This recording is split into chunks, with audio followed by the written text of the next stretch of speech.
सुशीला सोचती है कि मैं अपने बच्चों का पेट कैसे भरूं। सुदामा जी तो भजन ही करते रहते, उन्हें कोई मतलब नहीं है बच्चों से, पत्नी से, भजन में मस्त रहते। लेकिन सुशीला तो महाराज एक मां है ना, और मां हर दुख को हंसते हंसते सह लेती है, लेकिन बच्चे के दुख को मां कभी बर्दाश्त नहीं कर पाती है। सोचो, एक बच्चे को संसार में लाने के लिए मां अपनी सुंदरता का त्याग कर देती है, अपने जीवन को दांव में लगाती है, अपनी पूरी जिंदगी को, जीवन को दांव में लगा करके और फिर तुमको इस संसार में लाती है। लेकिन वही लड़का जब बड़ा होता है तो एक सुंदर लड़की के पीछे अपनी मां को छोड़ देता है, अपनी मां को छोड़ देता है। ये कितनी गलत बात है। इसलिए समाज में ये जागरूकता लाओ। आप कितने भी बड़े आदमी बन जाओ, कितने भी बिजी हो जाओ, लेकिन हमेशा ये कोशिश करो कि रोज घंटे 2 घंटे मां बाप के पास बैठ करके और उनकी सेवा करो। आप महाराज कुछ नहीं करोगे एक साथ बैठ करके, और कोई बूढ़ी माँ होती है रामायण गाती है, भागवत गाती है, सारे बच्चे नाती पोते सब दादी के पास बैठ के सुनते थे। आजकल किसी घर में जाओ महाराज, 4 घर में 4 बच्चे हैं, चारों पकड़ लेंगे और अपना मोबाइल चलाते रहे। कोई मतलब नहीं है, अपना अपना कोना पकड़ लेंगे। मिलते हैं, मिलकर के बात है, और जो आ जाते हैं मेरे कन्हैया की शरण में, विश्वास रखना, जो आ जाते हैं मेरे कन्हैया के शरण में, उन्हें मेरे ठाकुर कभी निराश नहीं करते हैं, कभी नहीं निराश करते हैं। तो माँ को तब ताने देती रहती है, मुझसे नहीं होगा इतना सब कुछ। मान गया, उस बच्चे को एहसास हुआ और चरणों में गिर गया महाराज। तो कोई भी संतान अपने मां का कर्ज अदा नहीं कर सकता है। ये ऐसा कर्ज है जिसे मैं अता नहीं कर सकता।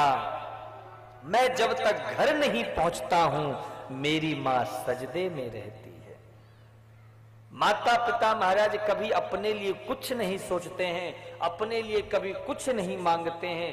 वो हमेशा यही चाहते हैं कि हमारे बच्चे खुशहाल रहें, हमारे बच्चे सुखी रहें। लेकिन ये बच्चे जहां थोड़ा बड़े होते हैं अपने बूढ़े माँ बाप को भूल जाते हैं। ये बहुत गलत बात है। हमारे भारत जैसे राष्ट्र में बाद अमृत पिलाने से क्या, कभी माँ बाप की सेवा की नहीं, कभी माँ बाप की सेवा की नहीं, बाद मंदिर में जाने से क्या। घर के जो भगवान हैं वो महाराज दुखी हैं, अब तुम दुनिया भर के भगवानों के सामने माथा टेक डालो, कोई फायदा नहीं होने वाला। इसलिए महाराज माँ बाप की जितनी हो सके सेवा। बड़े बेटे के घर जाती थी, उसको 4 घंटे लगते थे आने में, शाम तक में वो पहुंचती तो जाके बड़े बेटे के घर में खाना मिलता। 2 टाइम के भोजन के लिए उसे रोज इतना पैदल आना जाना पड़ता था। सोचो, जिसने तुम्हें पैदा किया है, जन्म दिया है, उसकी ये दुर्दशा है।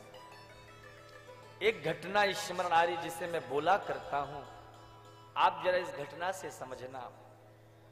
एक बालक था,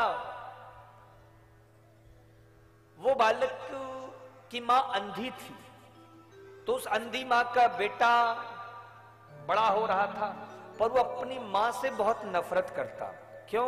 क्योंकि उसकी मां सुंदर नहीं थी। वो अपनी मां से इसलिए नफरत करता था क्योंकि उसकी मां अंधी थी। तो वो अपनी मां से बड़ा दूर दूर रहता।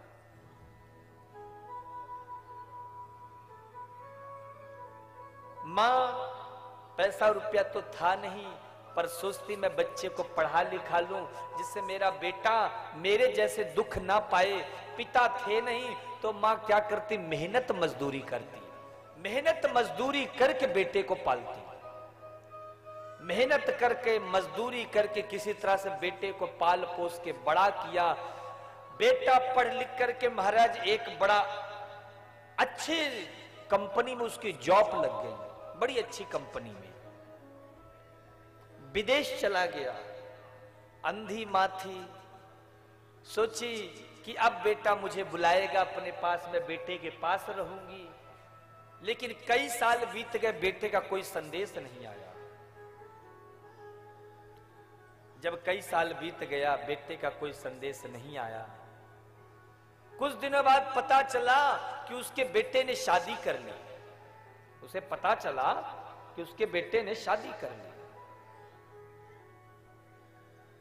जैसे ही सुना,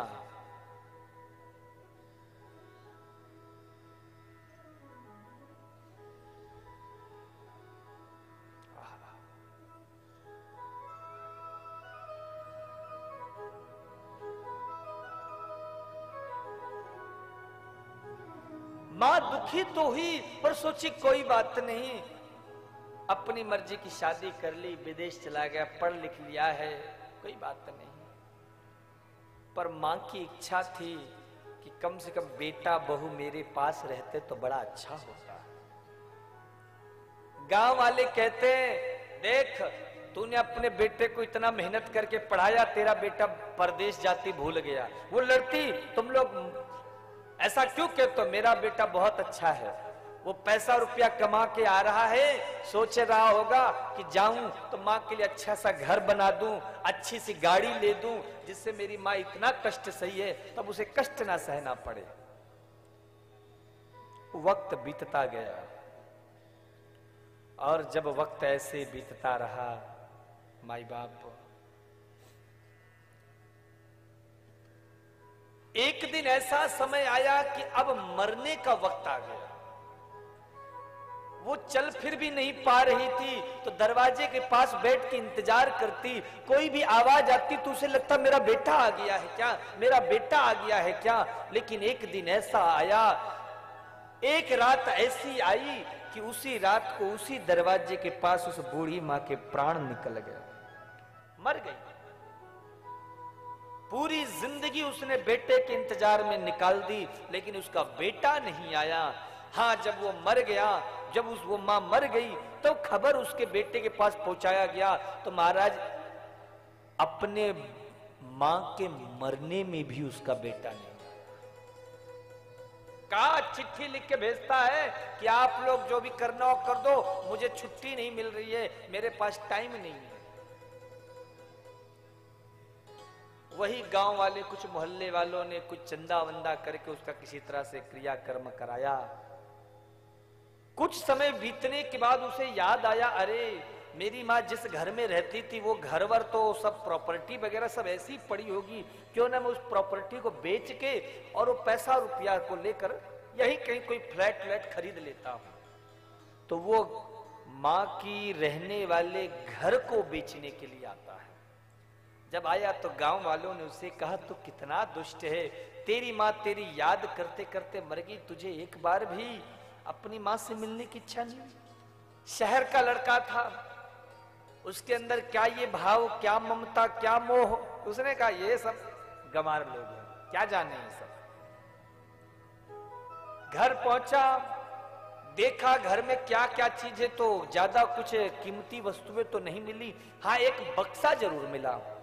वो संदूक उसने खोला तो उसमें एक चिट्ठी पड़ी हुई थी। उस चिट्ठी को बालक पढ़ता है तो उसमें लिखा था, बेटा मैं जानती हूं कि तू अब नहीं आएगा, लेकिन मुझे ये भी पता है कि मेरे मरने के बाद तू कभी ना कभी जरूर इस घर में आएगा। ये चिट्ठी मैंने इसलिए लिखी है ताकि तू पढ़ सके। मुझे पता है तू मुझसे नफरत करता है, मुझसे घृणा करता है, क्योंकि मैं अंधी हूं। पर एक बात बताऊं, मैं अंधी नहीं थी, तू एक बार खेलते खेलते अपनी बाल्यावस्था में गिर गया, डॉक्टर ने बताया इसकी आंखों की रोशनी जा चुकी है। मैंने सोचा तेरी तो पूरी उम्र शेष है, पूरी जिंदगी पड़ी है, मेरा तो तू ही एक सहारा है। अगर तू जिंदगी भर अंधा रहेगा तो कैसे जिंदगी देख पाएगा, इसलिए मैंने अपनी आंखें तुझे दे दी।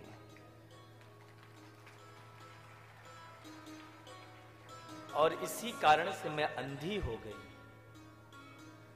मुझे पता है कि अब मैं तुझे ये बताने के लिए जीवित नहीं होंगी, इसलिए इस चिट्ठी में लिख रही हूं, मैं मर भले ही जाऊं, लेकिन ये जो तू दुनिया देख रहा है, ये दुनिया आज भी तू अपनी आंखों से नहीं मेरी आंखों से देख रहा है।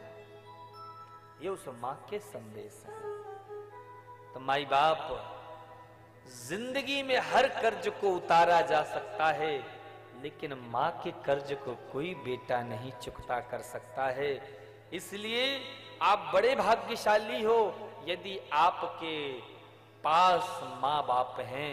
भगवान ने स्वयं, हर जगह भगवान सोचते मैं नहीं जा सकता, इसलिए भगवान ने मां बाप के रूप में ही भेजा है कि ये तुम्हारे पास मैं ही हूं। इसलिए जब तक हैं इनकी खूब सेवा करो, खूब इनकी आज्ञा का पालन करो, इनका हृदय मत दुखाओ। जो बच्चे अपने माँ बाप को तकलीफ पहुंचाते हैं, वो बच्चे ना इस संसार में कभी सम्मान पा सकते हैं, ना इस संसार में कभी शांति से रह सकते हैं, और ना ही मरने के बाद उन्हें स्वर्ग में जगह मिलती है। वो नरक के गामी होते हैं। इसलिए माता पिता की खूब सेवा।